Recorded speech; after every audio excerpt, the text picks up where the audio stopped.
Before you spend thousands fixing your car, you need to hear this. This is one of the most common and most important financial decisions drivers face. Because this isn't just about fixing a car, it's about making the smartest move for your money. So let's break it down. First, there's no one-size-fits-all answer. Sometimes repairing your car is the best decision. Other times, it's actually more expensive in the long run. The key is understanding what you really have after the repair. Here's the question you need to ask. If I fix this car, what will I actually end up with? Because repairing one major issue doesn't reset the rest of the vehicle. It doesn't erase high mileage, aging parts, or future problems. So let's look at when repairing makes sense. It usually makes sense to repair your car if the vehicle is paid off. It's been reliable overall, the repair is isolated, and the cost is much lower than replacing it.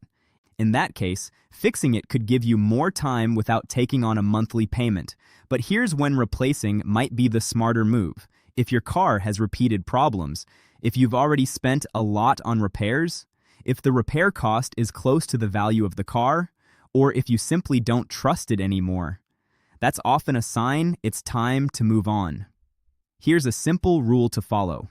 If the repair is a small percentage of the car's value and the vehicle is still solid, repair it. If the repair is a large percentage of the car's value and problems are stacking up, consider replacing it. But here's where most people make a mistake. They compare a repair bill to just one monthly payment. That's not the full picture.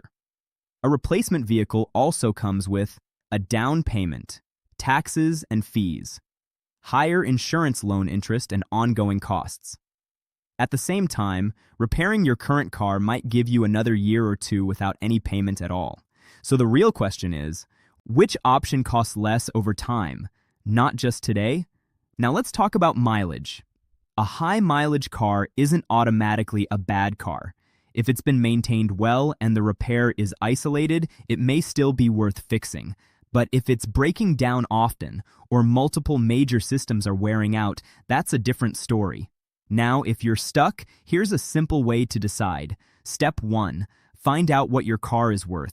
Step 2, get a real repair estimate. Or even better, 2. Step 3, identify what other repairs might be coming soon.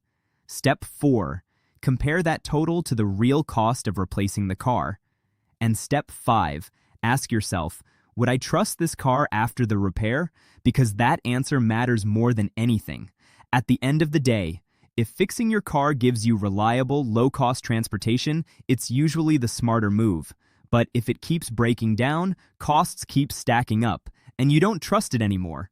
Replacing it may actually save you money and stress in the long run. The goal isn't just to fix a problem, it's to make the decision that puts you in the best position moving forward.